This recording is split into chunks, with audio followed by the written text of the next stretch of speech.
Bonjour à tous, je m'appelle André Guissot, je suis un ami à Chris Takam et à Annie ou Nadège Takam, comme vous voudriez l'appeler. Euh, je les connais, ça fait des années avec Takam, ça commence dès l'école secondaire dans notre village de Bamenju, à l'ouest du pays. Et j'ai connu Annie quand ils se sont mariés dans les années 2000. L'objectif de mon propos est simple. C'est essayer de répondre à certaines questions de mes anciens étudiants et de nos connaissances au Cameroun qui depuis me posent des questions sur Facebook. Mais qu'est-ce qui s'est passé? Qu'est-ce qui s'est passé? C'est toi qui peux nous expliquer parce que tu es de l'autre côté avec lui. Ça, c'est le premier objectif. Le deuxième, c'est de faire des recommandations à certaines personnes que je vois en ligne qui affichent un comportement déplorable, irrespectueux et qui parlent des choses qu'ils ne connaissent pas, mais parlent en spécialiste. Et le troisième, ce serait implorer le respect de la mémoire de ces individus qu'on a perdus dans des situations extrêmement tragiques et qu'on ne peut pas expliquer. Donc, Takam était mon ami. Comme j'ai dit, on se connaît depuis l'école secondaire. Dans les années 80, on a étudié dans le même lycée, dans le même CES. On est revenu, je pense, 10 ans après, 94, 95, dans le même lycée comme enseignant. Moi comme enseignant d'allemand et d'anglais, lui comme enseignant de français et d'anglais. Je me suis installé aux États-Unis un peu avant lui. Il m'a retrouvé après. M. Takam était un homme intelligent, un homme passionné, un homme qui aimait, un homme qui aimait rire, un homme qui adorait sa famille, qui travaillait, qui avait des ambitions, qui voulait changer l'avenir de ses 3 enfants et leur laisser un futur prospère. Je peux dire la même chose d'Annie ou de Nadège. Annie était ambitieuse, travailleuse. Je vais vous donner quelques exemples seulement. Je ne me rappelle pas quand Annie avait moins de 2 boulots à la fois. En plus de ses responsabilités de maman, d'éducatrice à la maison, elle avait en plus le temps de suivre un cursus éducatif qui lui a fait devenir ce qu'on appelle aux États-Unis un registered nurse.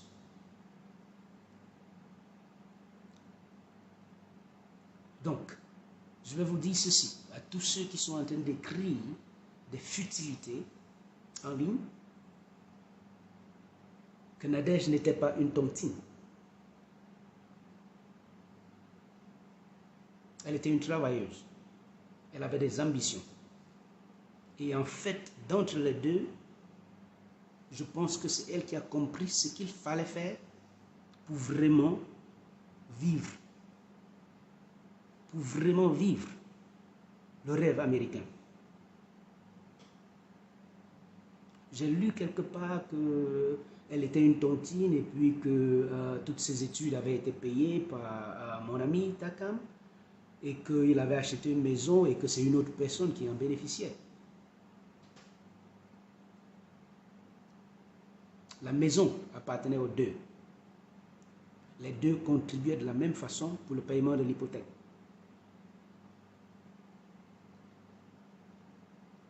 La dame, elle payait ses études elle-même. J'ai des preuves. Okay? Donc, qu'on laisse ces histoires farfelues, sans base, de côté et qu'on parle de ces individus. je voudrais vous implorer,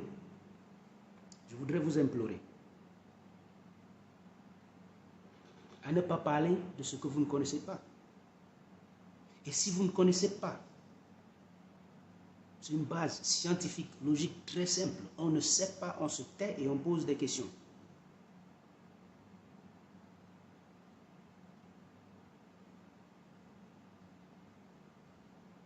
On se tait et on pose des questions. Donc, je vous implore une fois de plus à respecter la mémoire de ces deux individus qu'on a perdus dans des circonstances qu'on ne peut pas expliquer.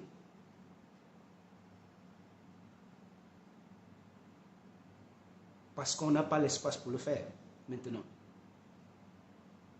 Je voudrais qu'on prenne cette opportunité pour discuter en tant que communauté africaine, en tant que jeunes Africains vivant aux États-Unis, des difficultés d'intégration et d'adaptation que nous rencontrons aux États-Unis, qui nous traumatisent, qui nous frustrent, qui créent des problèmes mentaux, psychologiques, mais qu'on ne discute jamais.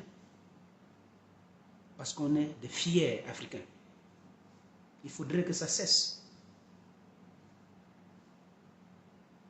Le problème de mon ami Takam, c'est qu'il n'a pas pu s'adapter au rôle et aux responsabilités que la société américaine assigne à un mari aux États-Unis.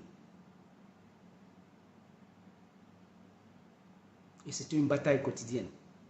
Il en a souffert. Je l'ai aidé, j'ai essayé. Beaucoup de gens dans la ville de Cincinnati et ses amis un peu partout dans le monde diraient probablement la même chose. Nous avons essayé. Mais malheureusement, le divorce est arrivé. En 2018. Il ne s'est jamais remis. Pendant toute la période des troubles, j'étais à Washington, D.C. Je l'ai invité à venir rester avec moi.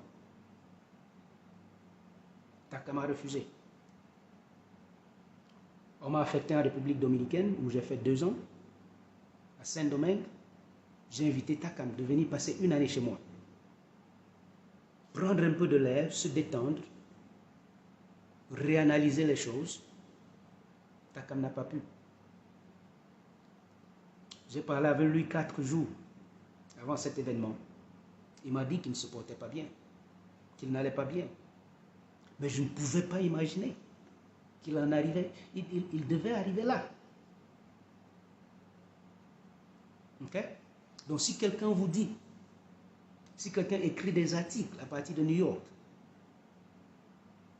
avec l'intention d'expliquer ce qui s'est passé, j'appelle cette personne un idiot. Vous savez pourquoi cette personne est un idiot? Parce que si vous avez des réponses au problème de suicide ou bien meurtre-suicide aux États-Unis, vous pouvez vendre vos idées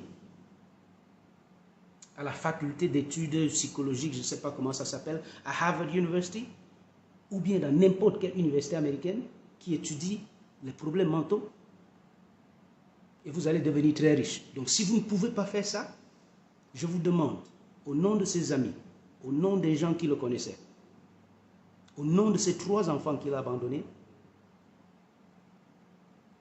to shut the fuck up. Pour finir, je ne parle pas au nom de la famille, je parle à mon nom. Ce que j'ai vu en ligne m'a frustré.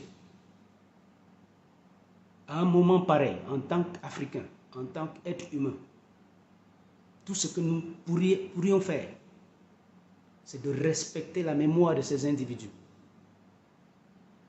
C'est de ne rien dire quand on ne sait pas de quoi on parle.